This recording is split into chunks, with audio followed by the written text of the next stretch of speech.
ಒಂದನೇ ತರಗತಿಗೆ 6 ವರ್ಷ ಕಡ್ಡಾಯ. ಈ ವಿಚಾರಕ್ಕೆ ಸಂಬಂಧಪಟ್ಟಂತೆ ಶಿಕ್ಷಣ ಸಚಿವರು ಮಾತನಾಡಿದ್ದಾರೆ.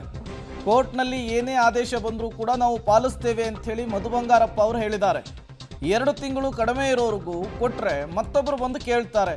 ಈ ವಯಸ್ಸಿನ ಮಿತಿಯ ಬಗ್ಗೆ ದೊಡ್ಡ ಚರ್ಚೆ ಆಗಬೇಕು ಅಂತ ಹೇಳಿ ಶಿಕ್ಷಣ ಸಚಿವರು ಹೇಳಿದ್ದಾರೆ. ವಯಸ್ಸಿನ ನಿಯಮ ಸಡಿಲಿಕ್ಕೆ ಸಾಧ್ಯವಿಲ್ಲ ಅನ್ನುವಂತಹ ಸ್ಪಷ್ಟನೆಯನ್ನು ಕೂಡ ಕೊಟ್ಟಿದ್ದಾರೆ. 1ನೇ ತರಗತಿಯ ದಾಖಲಾತಿಗೆ 6 ವರ್ಷ ಕಡ್ಡಾಯ ನಿಯಮ ಸಡಿಲಿಕ್ಕೆ ಸಾಧ್ಯವಿಲ್ಲ ಅಂತ ಹೇಳಿ ಶಿಕ್ಷಣ ಸಚಿವ ಮಧು ಬಂಗಾರಪ್ಪ ಅವರು ಹೇಳಿರುವಂಥದ್ದು. ಇಲ್ಲ, ಅದು ನಾನು ಏನು ಮಾಡೋದು, ಕೋರ್ಟಿಗೆ ಹೋಗಿದ್ರು, ಕೋರ್ಟಲ್ಲಿ ಅದು ನಿರ್ಧಾರ ಮಾಡಿದ್ದಾರೆ, ಕೋರ್ಟಲ್ಲಿ ಸ್ಕ್ವಾಶ್ ಆಗಿದೆ.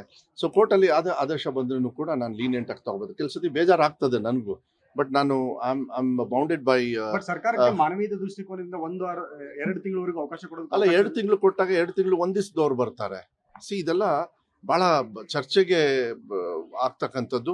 ಮತ್ತು ಪಾಪ ಎಷ್ಟೋ ತಾಯಂದ್ರಲ್ಲ, ಸರ್ ನಮ್ಗೆ 7 ದಿವಸ ಸರ್ ಅಷ್ಟೇ, 1 ವರ್ಷ 6 ವರ್ಷಕ್ಕೆ ಅಂತ. ಅವಾಗ ಬಟ್ ನನ್ನ ಕಾನೂನಲ್ಲಿ ಇಲ್ಲ. It doesn't take. ನೀವು ಕಂಪ್ಯೂಟರ್ಲ್ಲಿ ಹಾಕಿದಾಗ ಬರಲ್ಲ. 100ಕ್ಕೆ ಅಂದ್ರೆ 199 ತಗೊಳ್ಳಲ್ಲ. ಅದು 100 ಮೇಲೆ ಏನು ಸರಿ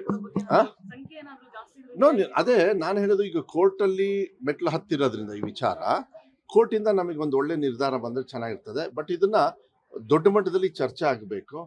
ಮಕ್ಕಳ ವಿಚಾರದಲ್ಲಿ ಹುಷಾರಾಗಿ ನಾವು ತೀರ್ಮಾನ ತಗೊಳ್ಬೇಕು.